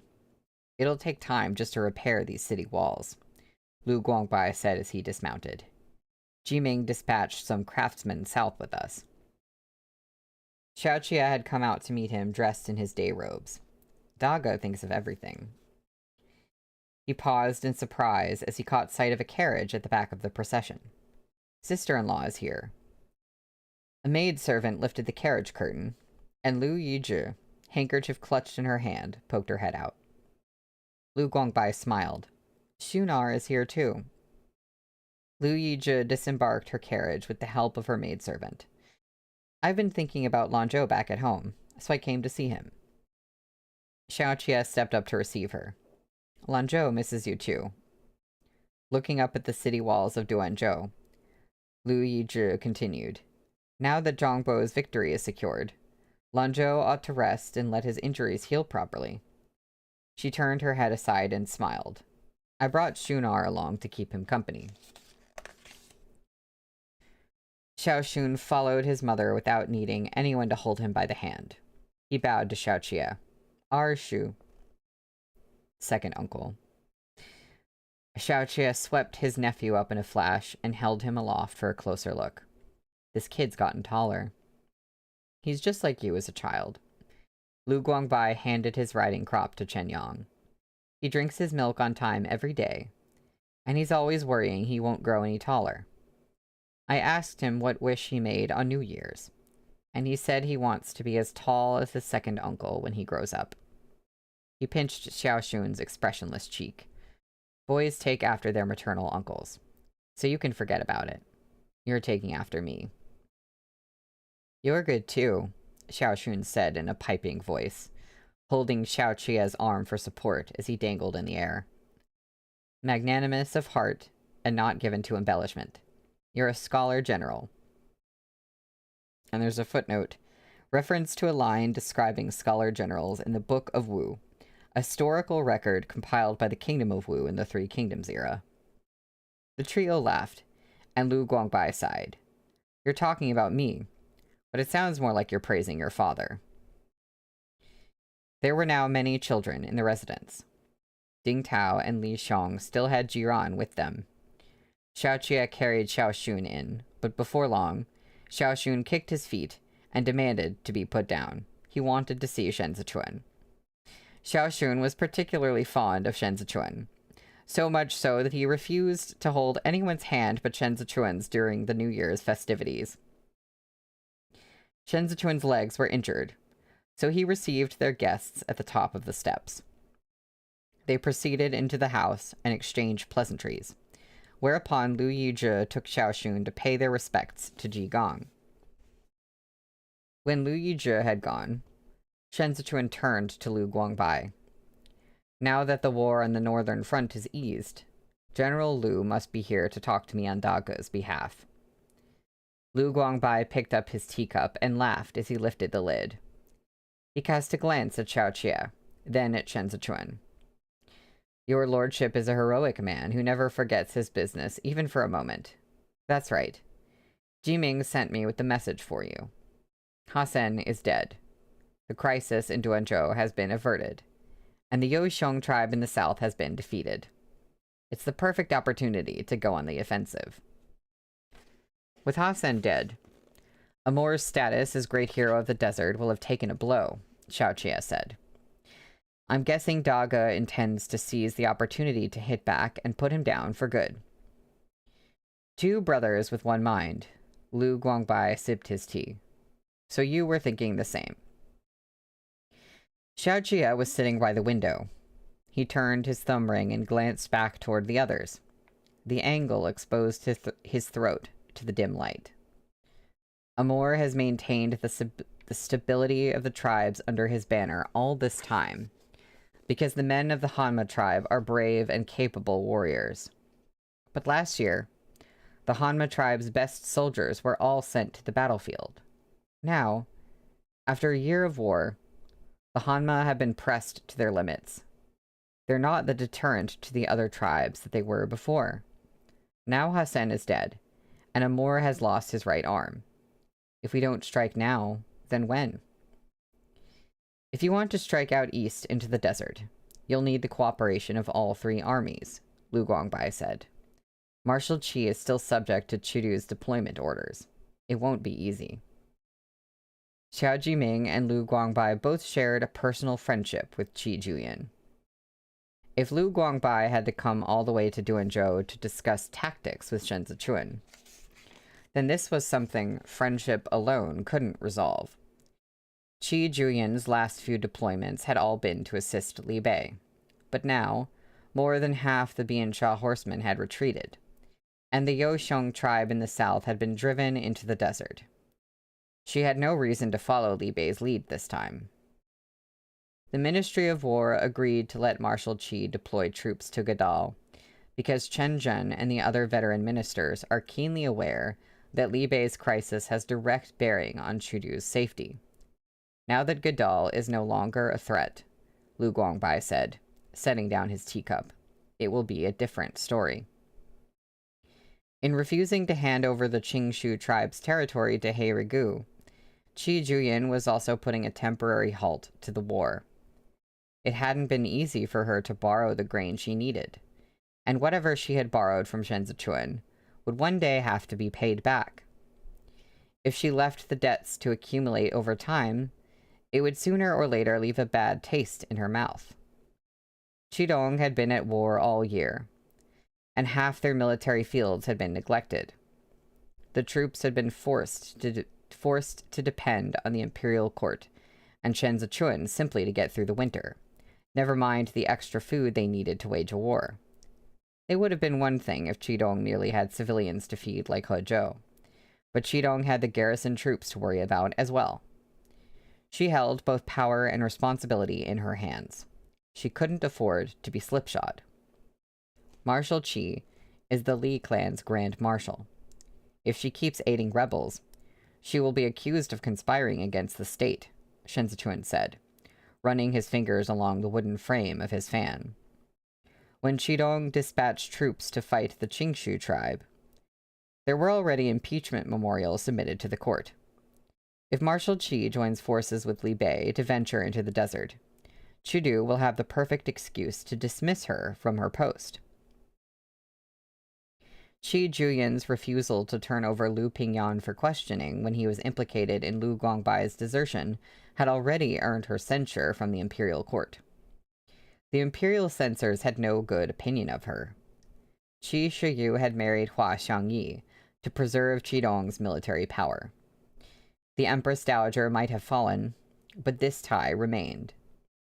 And though Qi Juyin had helped Li Jianting kill Han Cheng in Chudu, even this could be interpreted as either loyalty or treachery, depending on who was speaking.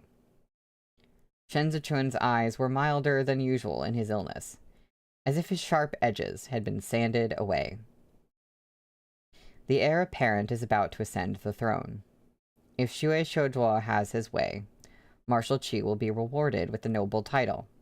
He sipped his tea, looking for all the world as though he was idly chatting about some anecdote from the countryside. Let's wait and see. If the heir apparent does not begrudge her this, she'll be doing us a great favor. That's the end of the chapter. Interesting ending place here. So politically, some things are just kind of up in the air. I really don't know what's going to happen with Qi Juyin and what she's going to decide on certain things. And like they said, I don't know if she's going to be in trouble in Chudu. She's in kind of a precarious position. So that's interesting. This really was just like a very chill chapter, which I'm very grateful for, that we're not ending at a cliffhanger or anything crazy. It's just like, hey, so we're considering these things. As we do. As we consider all the many political things happening in this book constantly. So, I can't believe I'm saying this, but when we come back on Wednesday, we will be finishing this volume. We will be on page 385 for chapter 258, which is called Small Fish. Yeah, that was a lot of information.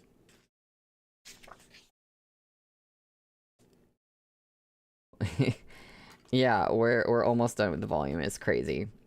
You said how? Yeah. I don't know. It was a good question. The progression of time, I suppose. Somehow, I've been reading this long enough to be done with the second to last book in the series, and it doesn't feel like it. And as you might know, when we finish this volume, we have to wait for volume 8 to come out, and we will be reading the single volume, The Beauty's Blade. The first Seven Seas Baiha. And also, if you didn't know, Seven Seas announced 3 more Baiha that they're licensing. I think they're all by the same author. I'm pretty sure they're by an author of like 2 very, very popular Baiha, but they couldn't get the license to it or something, so they got those instead, is what it seems like. So yeah, that's happening one day eventually. Very exciting. But I'm very excited to soon be reading the first Baiha from Seven Seas. So yeah, I will see y'all on Wednesday. Have a good rest of your day. Bye.